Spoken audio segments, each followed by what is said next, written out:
Almost wieldy. It's a good thing we invented the wheel before we invented the Alpha. No kidding. No kidding. Tales of weird stuff presents. HP AlphaServer ES47. This nearly 90-pound beast of a computer is not the topic of this video, but it makes a really nice bookend for the actual topic. This is one of the very first Alpha processor-based computers ever made. The actual topic of this video, the HP AlphaServer ES47, is one of the last Alpha processor-based computers ever made. While I was on my big trip back east to go to VCF and do a bunch of other things, I visited my friend Matt, and Matt has an impressive collection of Alpha-based computers. And so while I was there, he took me on a tour of kind of the crown jewel of the collection, the ES47, and we took a look inside of it and saw what it could do and played around with it a bit. Got our ears blown out by the fans, figuratively blown out. Anyway, let's go ahead and just go take a look at that computer. All right.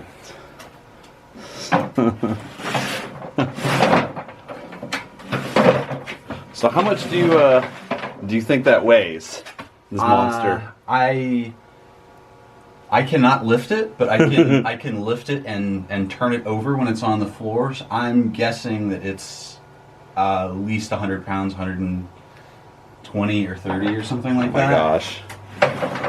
So usually to get it out, I mean, that's more than the biggest CRT that I have. Yeah. I have a CRT that weighs like 80 pounds. Slide it out the front of the rack onto a dolly. Right. And then once it's on the dolly, it's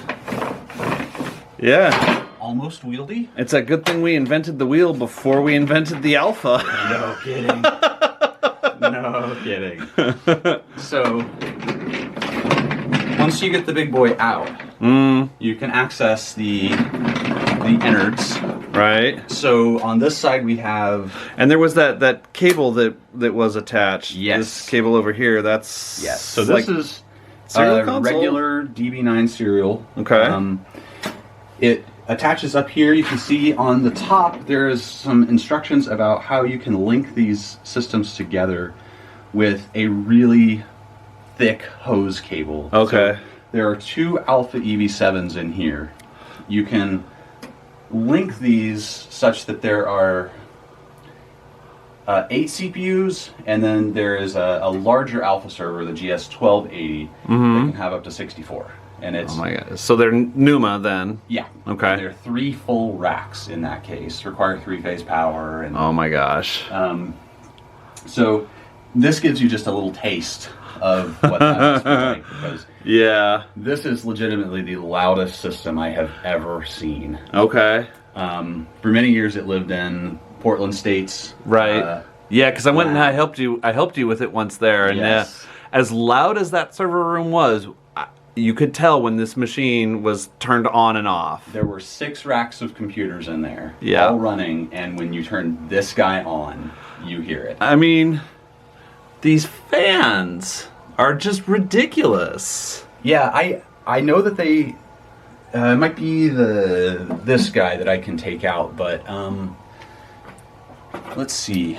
If I remember correctly, the fan itself uses like 50 watts, and I think there are 6 or 8 of them. Oh my gosh, that is ridiculous. I mean, everything about this computer is frankly ridiculous. Yes. But I mean, it's got 2 power connectors. Yep. And it needs both of them, right? Because it is redundant, I think. Okay. Yeah. Oh my gosh. Doesn't feel like that's on a hinge.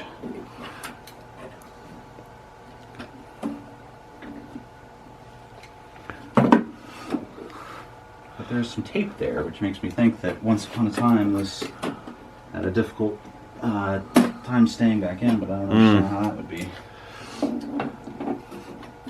Yeah, I remember when we went and worked on it at PSU, like everything about that process was difficult.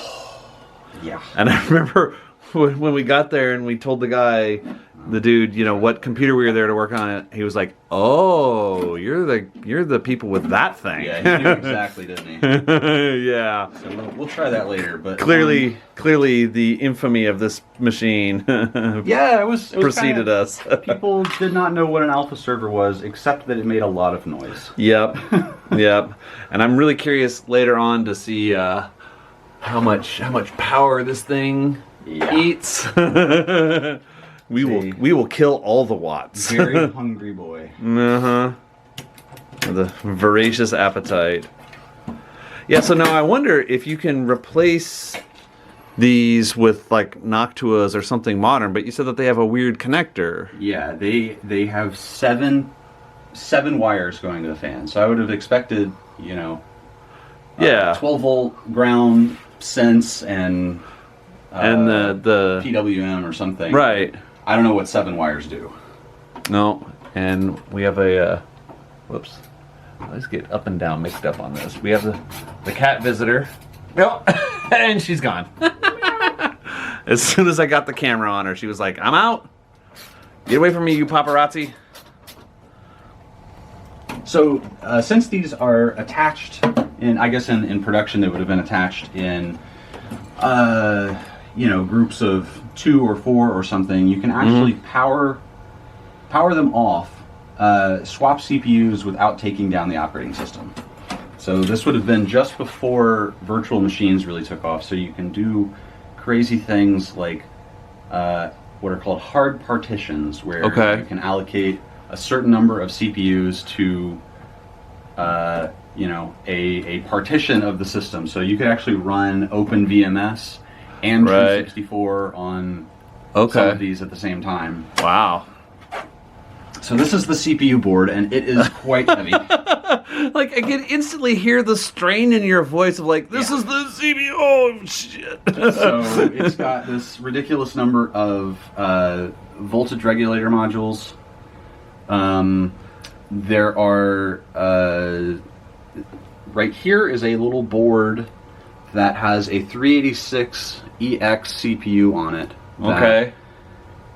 Does something. Right. Does some firmware or something. So it's funny because a couple months ago at Surplus Gizmos, I found a random board that had a 386EX on it. I don't remember if I tweeted a picture of it or not, but it definitely wasn't one of those because it had like a Cirrus Logic video chip and some other random stuff on it. So from some embedded thing. Sure.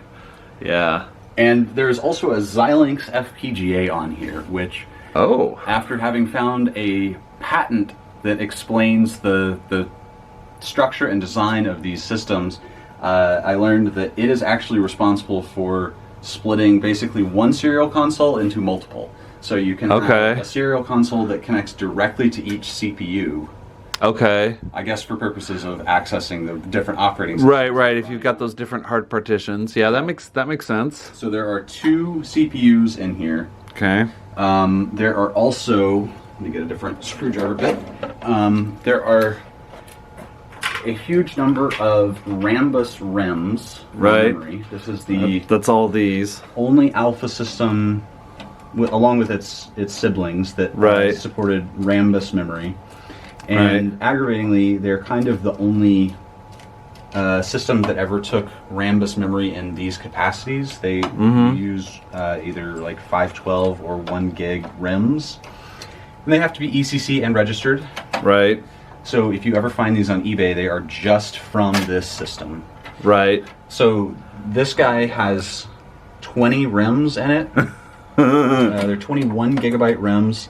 It shows up as 16 gigs of memory because you are supposed to have redundancy. Okay. And they call it RAID memory. Okay. And so the typical claim with ECC is that it will detect 2-bit errors and correct 1-bit errors. Right. With this, you're supposed to be able to correct 2-bit errors. Oh wow. Okay.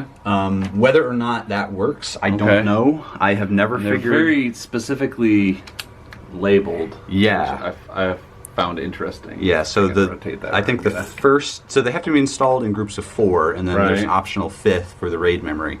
So the first 2 sets of 5 REM sockets are for the first CPU, and then the second 2 are for the second CPU. Okay.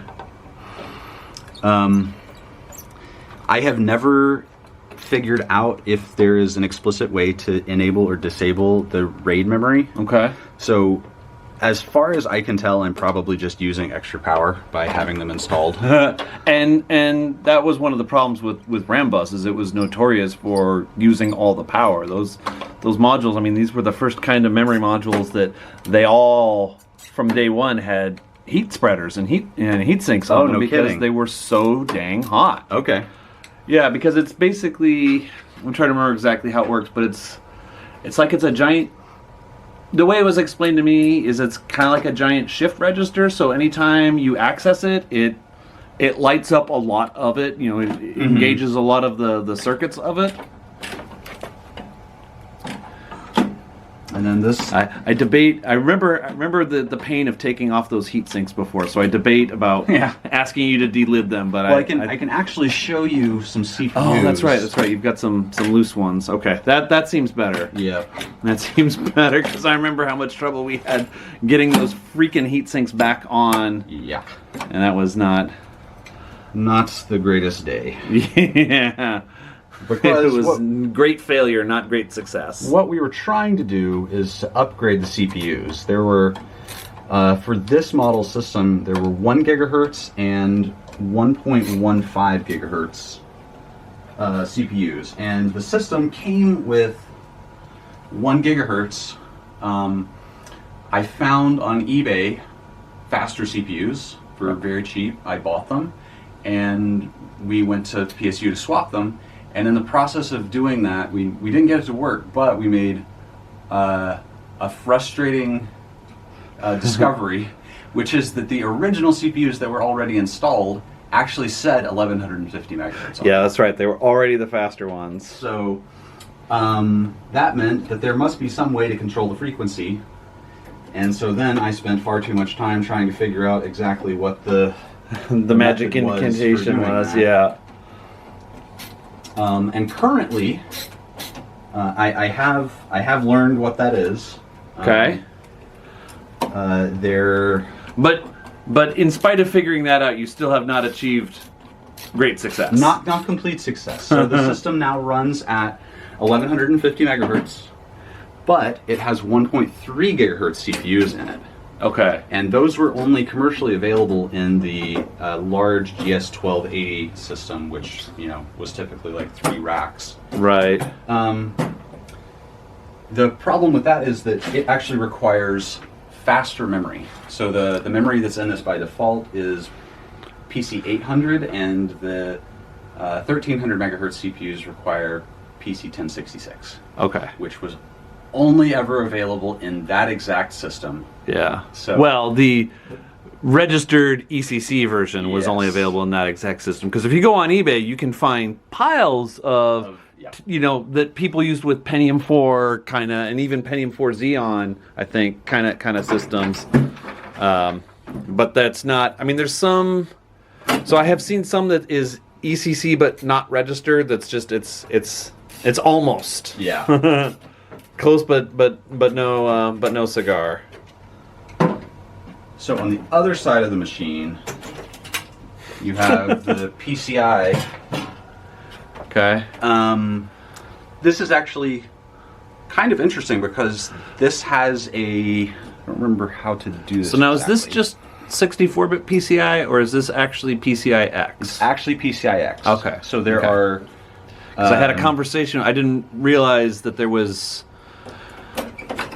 So I knew that there was 64-bit PCI 5 volt and 3.3 volt, but then PCI X is different even than the 3.3 volt because it Right. uses some different protocol or something like that. And I learned that at VCF East last Yeah. weekend or the weekend, whenever it was. Just in time for it to be completely obsolete. Yeah, exactly.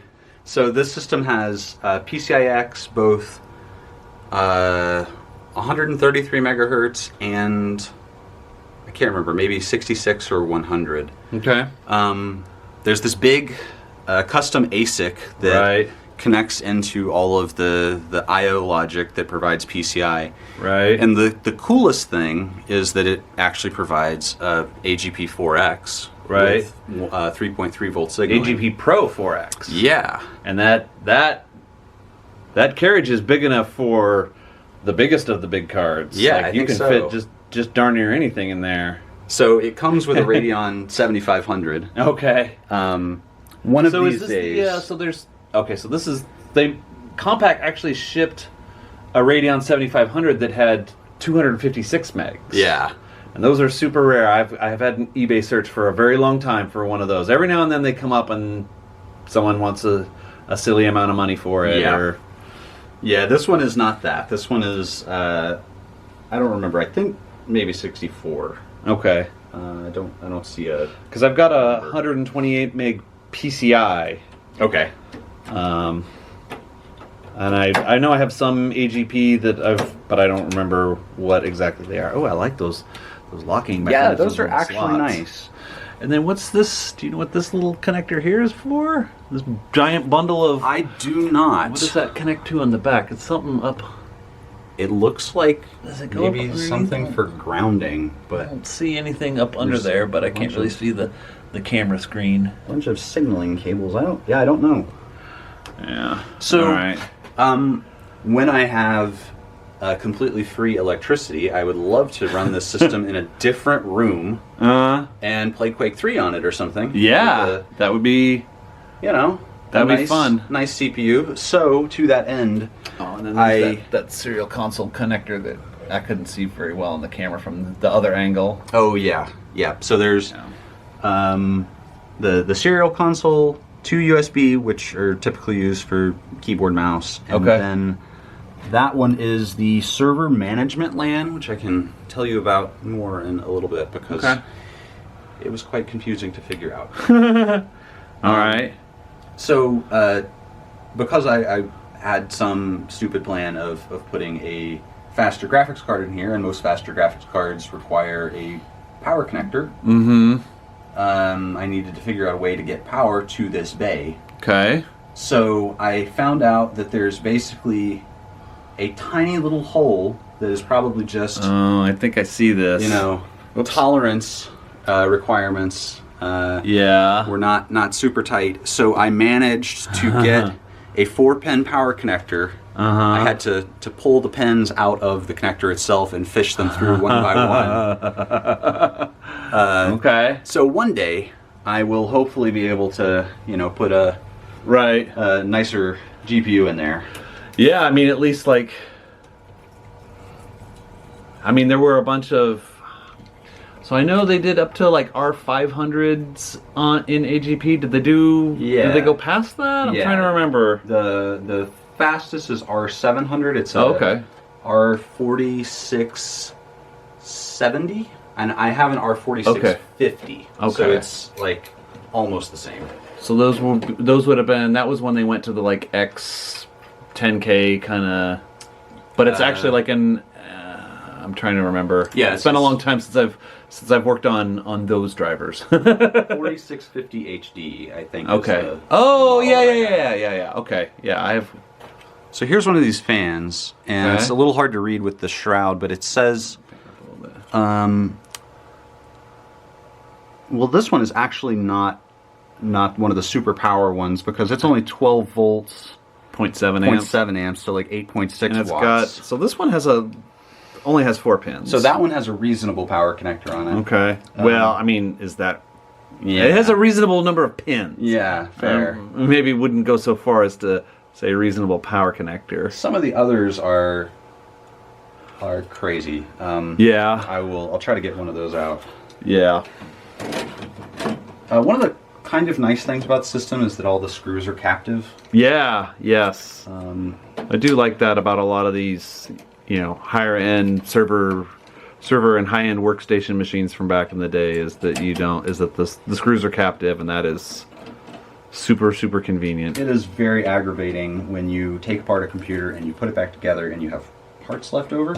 Oh yeah. So Well, all right. So in my line of computer recreation, what's aggravating is when you have a bunch of piles of screws from computers you've taken apart and you don't remember which pile goes for which computer. yeah, yeah, I've definitely done that. Yeah, and you're Once like, or twice. yeah. I still have at least 2 piles at home that I'm like, I think these are from this thing, but I don't know.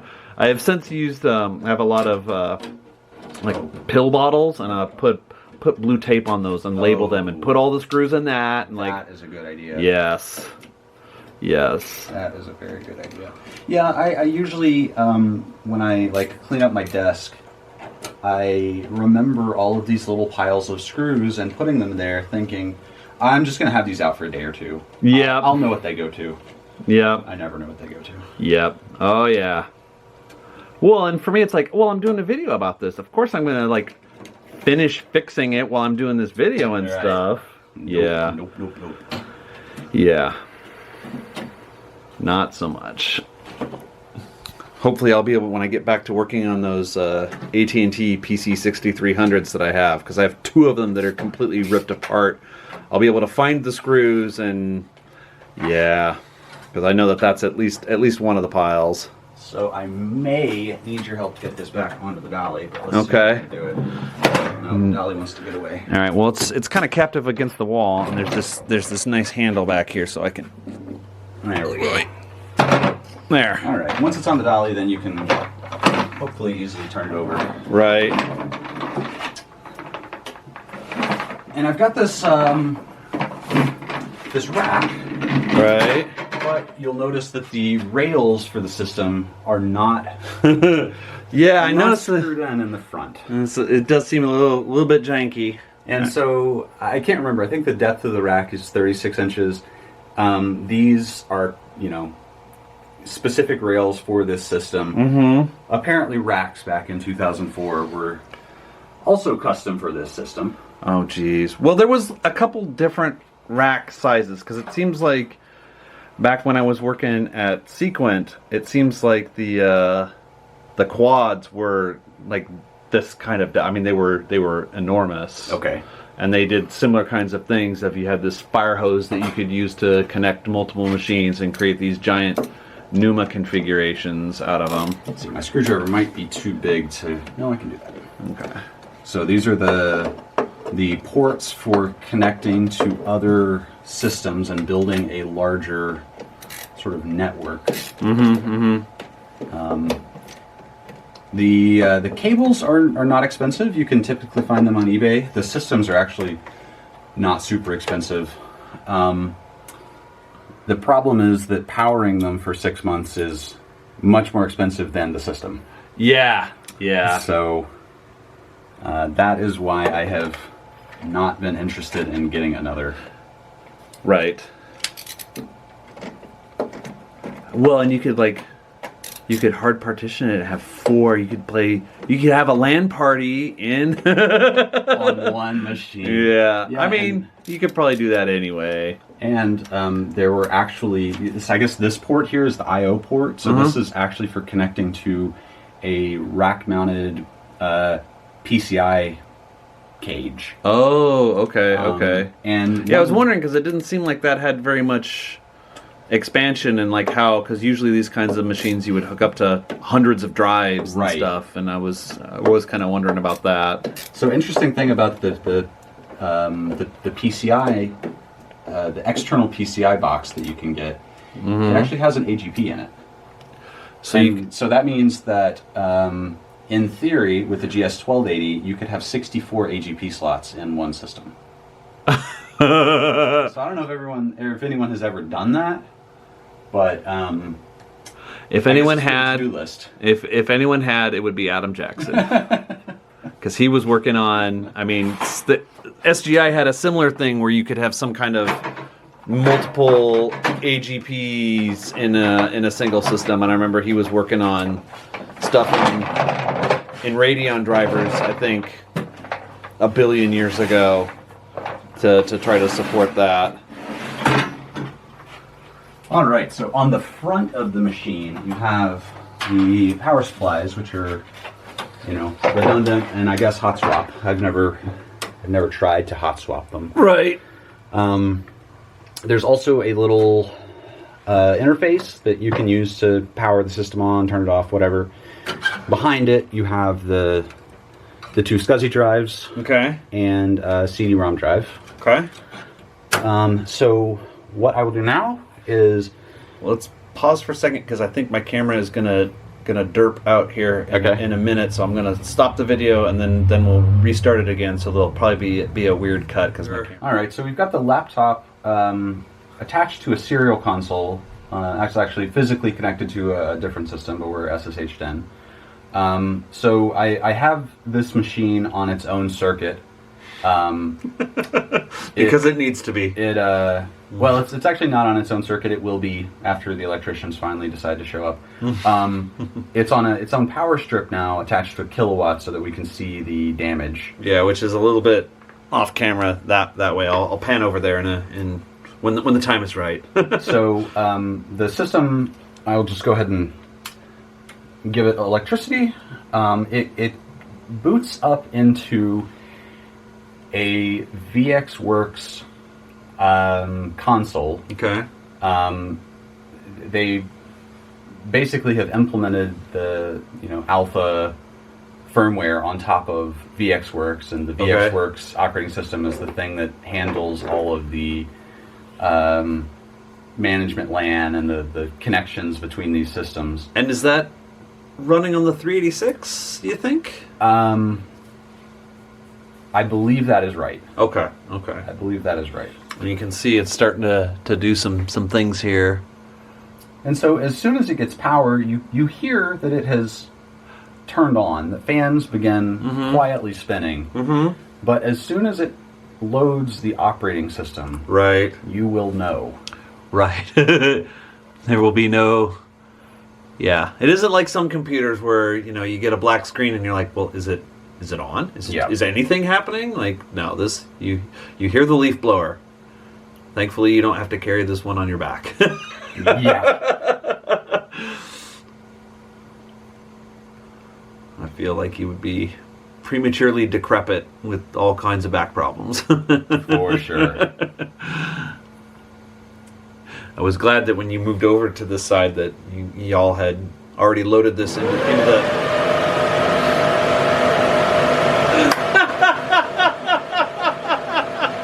Oh, that's fabulous. That is... Okay, so we're gonna not have any talking, and I think I'm gonna get a bit of silence here so that I might be able to... Jesus. Try to use software to remove some of this fan noise.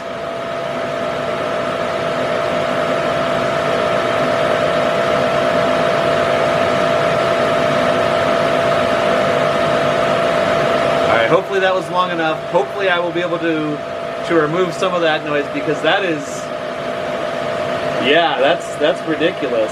Although I'm noticing that your kilowatt still says 0. I think it's probably just on the wrong setting.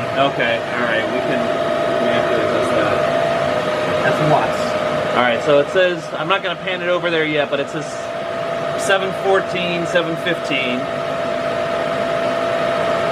And so what is it doing? Oh, so this is checking how all the CPUs are connected. That's so right. You've got 2 in the one thing, so you could have up to 64, and a lot more of this would be lit up with lines between them, depending on how they're... Okay. In an 8x8 grid. Okay. Wow. And so when the system boots, it does a large number of checks, and I truthfully don't know why. Some of them, I think it's currently doing like a RAID channel test. Yeah, I see that on 2 EV7s. Yeah, so I guess it has to do it for all the RAM. Right. What I found out in moving the system is that if one of the rims is slightly unsocketed, that check does not catch it. And you would think that with a redundant rim, the system would boot fine. Right. It doesn't. Okay. It gets angry. So it does like 20 of these maybe, and then the operating system will start. Okay. And naturally, you're running Gen 2. I am. And for a long time, this was the build machine Yeah. for Alpha Gen 2, right? Yep. This is where I did all of the package testing and tested patches for Linux and sent them to Linus. Fortunately, it was very far from me, and I was not paying for the electricity. Yes. Which is, so now you do that same thing using emulation, or? So we build our installation media using QEMU now. Okay. And that runs on a very fast AMD 64 system, and Right. it's probably quicker than this. Yeah. And quieter. And much quieter. Much more power efficient. So I have a number of other alphas. I use one of them for desktop testing, and I do still use this one for building toolchain packages and GCC and things like that. And in fact, so one of those other alphas is in one of these cases here. So there's that one, and then I'm going to pan over if I can. There's another alpha right here. This is a giant hulking monster next to the Sunblade 2500. And what was the Power Mac again? That's a Power Mac G5 with two 2.7 gigahertz CPUs. Okay. All right. And then some other empty cases. They're boring. And then up above in the rack, while we're waiting, is a handful of SGI Indies in various configurations. Oh, and another Alpha also. The DS20L. Yeah. Let's see if I can get back to the same-ish camera position I was in before. And that's the thing about these, old server machines, is they just take so freaking long to get to an operating system. Yeah, so it was waiting for me to tell it to boot. Okay. I do that because I test a lot of kernels on it, and a lot of the kernels don't boot. Right. And so you want to be able to tell it to boot from something that does boot. Yeah.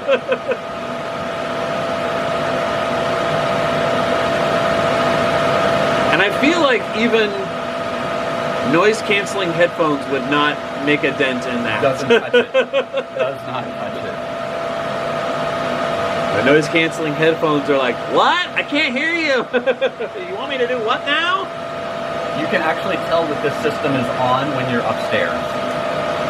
Like all the way on the third floor? Not on the third floor, but okay, but definitely upstairs in in my office. Okay, on the second floor. All right, well that's okay.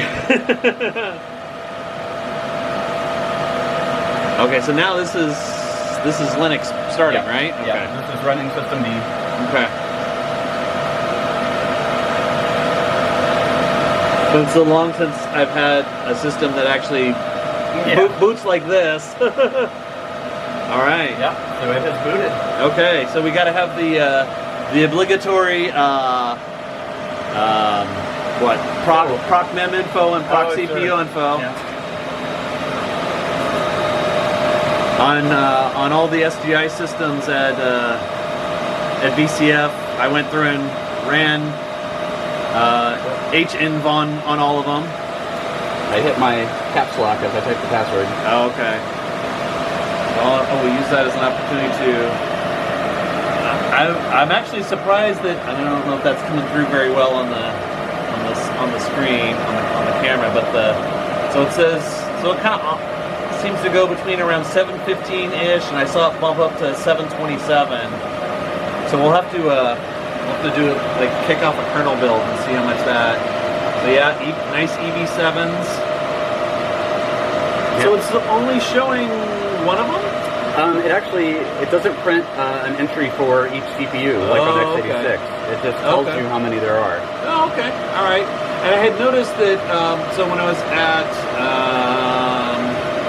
VCF, someone had a different, so this is let's get the pan backwards. This is a different HP C8000. Someone had one of these there, and proc CPU info on that showed both CPUs, and then it said that each CPU had one sibling, indicating on that one that it was a dual core CPU.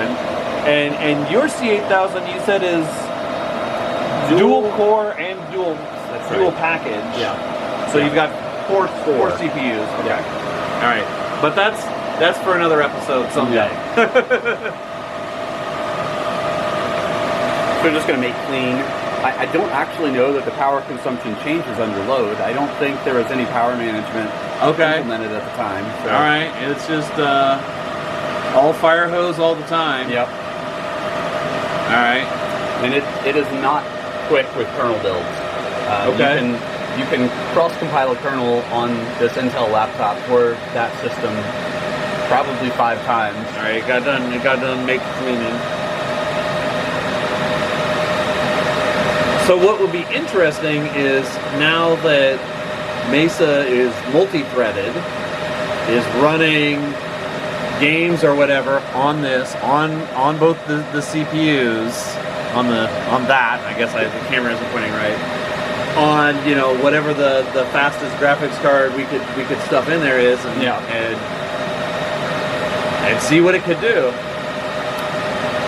So were there later, I'm trying to remember, were there later generations of Alpha CPU after the EV7s that are in this, or was this the end of the line? Yep, this was the end of the line. All right. And so I actually have killed by Itanium. Yep. I mean, literally killed by FUD. All right, so that's how the CPU package looks, and it's very strange because it's pick this back up, a land grid array. So it's completely flat on the bottom. Right. There are gold connectors, but then it sits in this little interposer that has bits of gold wire that make the connection to the board. Right. And I don't know if you can see, but some of them are missing. Yeah, I can see. I mean, I don't know if it'll come through on the camera very well, but I can definitely see. You can see some holes. So that makes for a bad time when you do all that work to swap a CPU and find that you're missing a gold wire in this. Oh, was that what screwed us up at PSU that one day? I don't know for sure, but I wouldn't bet against it. Oh my gosh. Because I remember there was a lot of I seem to remember that when we got in there and we pulled one of the heat sinks off, we're like, where's the CPU? Because there was nothing there, and it was just flat motherboard with some contacts on it, and we were both very, very, very confused, and it was a serious WTF moment. Yeah, the CPU board that I bought probably came from a recycler. They didn't really know what it was. Right. It was only about $35, so it wasn't a huge loss or anything, but when I got it, I didn't investigate until we made the trek into PSU and pulled it out of the bag and discovered not only was there no CPU under the heatsink, but the heatsink was smashed. Oh, that's right. I had forgotten about that. And so my guess is the mangled heatsink. In the process of pulling it out of the system or something, they dropped something on that CPU, smashed it, forgot about it, maybe just didn't know. Right. Oh my goodness. So, but you bad times. CPUs as basically collector's items now. Right. Most of them really do work. Right. As you can see here. So one of these days I would love to get faster RAM so that I can actually run at the full 1.3. Yeah. And we found some on eBay, but it was, I think we figured out that it was going to be $600 to get even like 16 gigs in this or something. It was just going to be an absurd amount of money. They're typically $100 per RAM. Yeah. So as you can see, the compile is proceeding slowly. Yeah, I actually am a little bit surprised at how slow it is, but I guess I've been spoiled by, I do a lot of my big builds on a 36 core, 72 thread server that just chews through stuff like nobody's business. And it's got, I think that machine has 128 gigs of RAM or something. Mm-hmm. Yeah. My, how things have changed. So I think that the build takes about 30 minutes. Oh but, my gosh. Okay. So it has. So the power usage has gone up a little bit. It is spending a bit more time at the 725. Yeah. Oh, they're popped up to 740 for a moment. That's interesting. I wonder if some of that is when there's disk activity. What do you have in here for disks? Are they SSDs or is it? No, they are two 10,000 RPM 73 gig SCSI drives. Okay. So those will also use some power. yeah.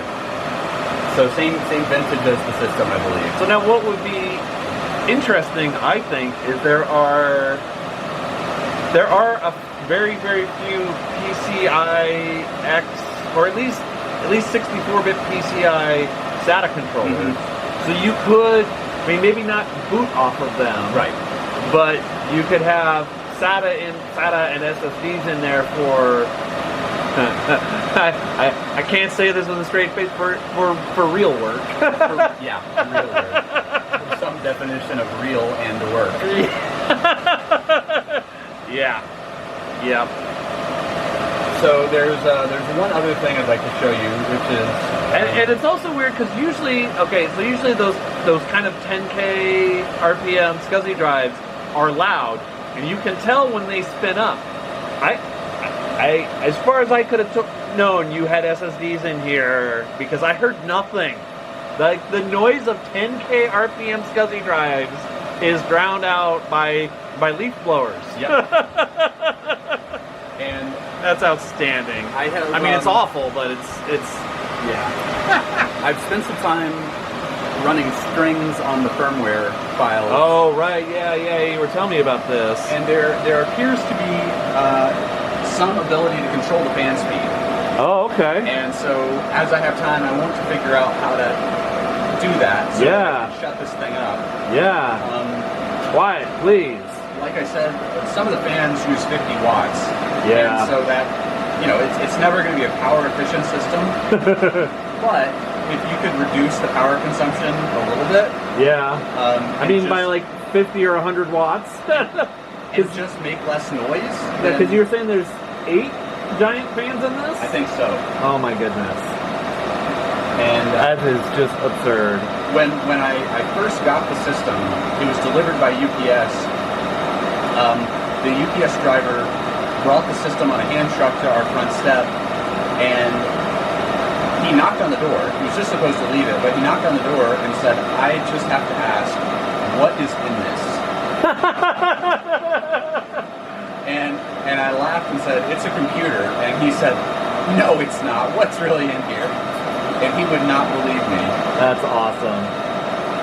That is awesome. So the last thing I'd like to show you is just the power off process, Oh, right. which is not particularly special or anything. Because even on the Alpha server that I have, which is many generations older than this, the power off process is a bit involved. And takes a while. So the interesting thing is that there are 2 different firmware consoles on this machine. I think my battery's going to die momentarily. It's blinking at me. Maybe it'll get powered off before. Who will lose power first? So we're currently in SRM, but then there is the management console for joining the systems, doing that sort of thing. So with a keyboard shortcut, you can get to that and then power it off. And I just want you to appreciate the sweet relief of quiet. Okay.